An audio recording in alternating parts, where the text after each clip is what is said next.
Selamat datang di channel suarapapua.id, teman-teman. Kali ini, kita akan membahas topik yang sangat menarik, yaitu, tanah Papua banyak negara rebut karena kekayaan alam dan emas. Seperti seorang wanita yang direbut oleh banyak negara, tanah Papua juga menjadi incaran berbagai negara karena kekayaan alamnya yang melimpah serta potensi tambang emas yang ada di sana. Dalam perdebatan ini, kita akan menggali lebih dalam tentang upaya-upaya yang dilakukan oleh negara-negara terkait dalam merebut kekayaan alam tanah Papua. Kita akan mencoba memahami tantangan dan konsekuensi yang dihadapi oleh masyarakat Papua dalam menghadapi situasi ini. Melalui diskusi yang berimbang dan pengetahuan yang kita bagikan, semoga kita dapat memberikan wawasan yang lebih luas tentang konflik ini serta menyuarakan kepentingan dan hak-hak masyarakat Papua dalam mengelola sumber daya alam yang ada di wilayah mereka. Mari kita menjaga sikap terbuka dan menghargai pendapat serta perspektif yang berbeda-beda dalam dialog ini.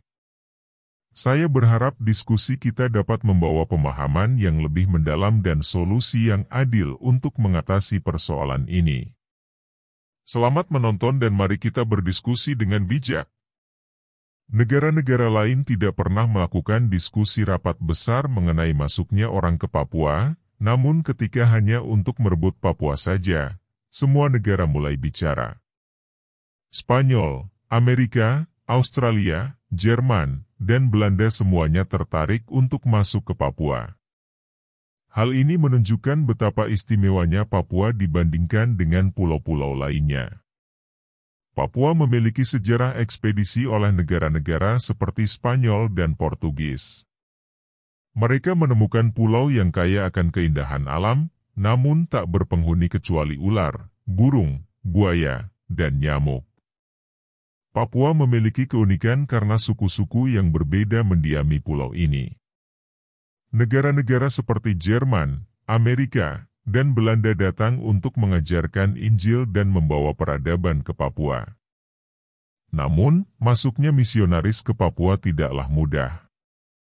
Mereka dihadapkan pada konflik dan kesulitan dalam berinteraksi dengan penduduk setempat. Pada tanggal 5 Februari 1855, Injil pertama kali masuk ke tanah Papua, dan sejak itu gereja-gereja mulai didirikan. Misionaris-misionaris ini berjuang keras untuk menyebarkan Injil ke seluruh Papua dan hasilnya terlihat dalam pembentukan gereja-gereja di wilayah ini.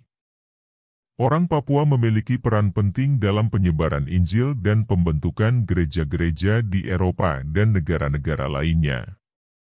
Meskipun pulau ini memiliki kekayaan alam yang melimpah seperti gunung, laut, emas, dan uranium, tetapi kehadiran Injil menjadi prioritas utama. Orang Papua memiliki ketahanan iman yang kuat dan menghadapi berbagai tantangan dalam menyebarkan Injil. Mereka adalah anak-anak dari hasil kerja misionaris-misionaris ini dan sekarang menjadi pemimpin-pemimpin di Papua. Orang Papua memiliki hubungan yang erat dengan Tuhan, dan kehidupan mereka sangat tergantung padanya. Bagi orang Papua, jika mereka menjauh dari Tuhan, mereka akan menghadapi kesulitan. Mereka diibaratkan seperti ikan yang hidup di air. Jika dikeluarkan dari air, mereka akan mati. Orang Papua memiliki keunikan dan kekuatan yang membedakan mereka dengan suku-suku lainnya di dunia. Orang Papua bangga dengan hasil kerja mereka sendiri dan tidak bergantung pada siapapun.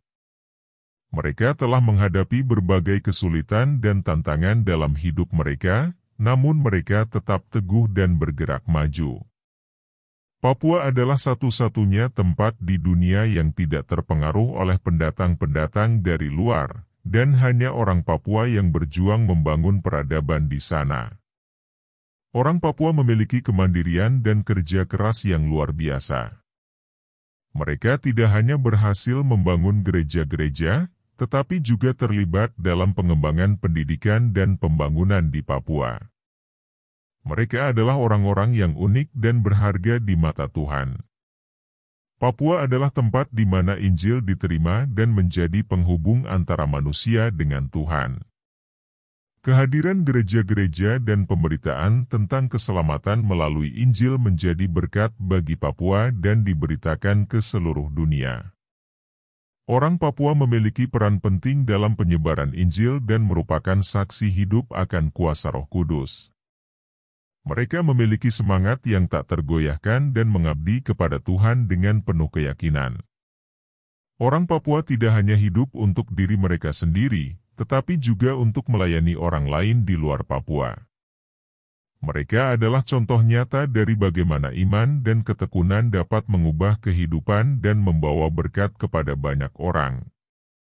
Kita harus menghormati dan menghargai kontribusi orang Papua dalam pembangunan peradaban dan penyebaran Injil di Papua. Orang Papua memiliki peran penting dalam pembangunan peradaban dan penyebaran Injil di Papua. Mereka telah berjuang melalui berbagai kesulitan dan tantangan untuk membangun gereja-gereja dan menyebarkan ajaran Injil ke seluruh Papua.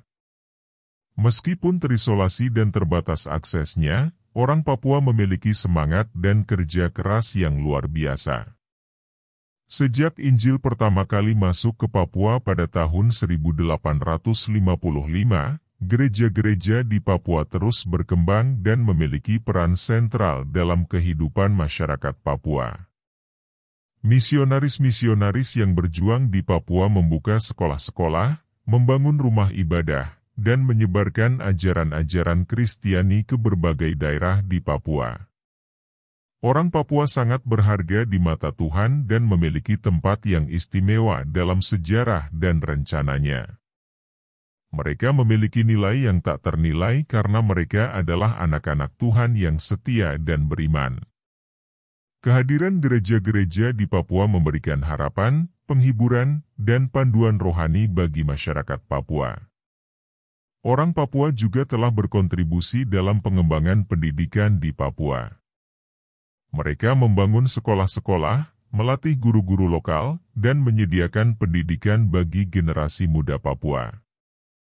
Mereka menyadari bahwa pendidikan adalah kunci untuk membawa perubahan positif dan pembangunan di Papua. Selain itu, orang Papua juga terlibat dalam pembangunan infrastruktur dan pengembangan ekonomi di Papua.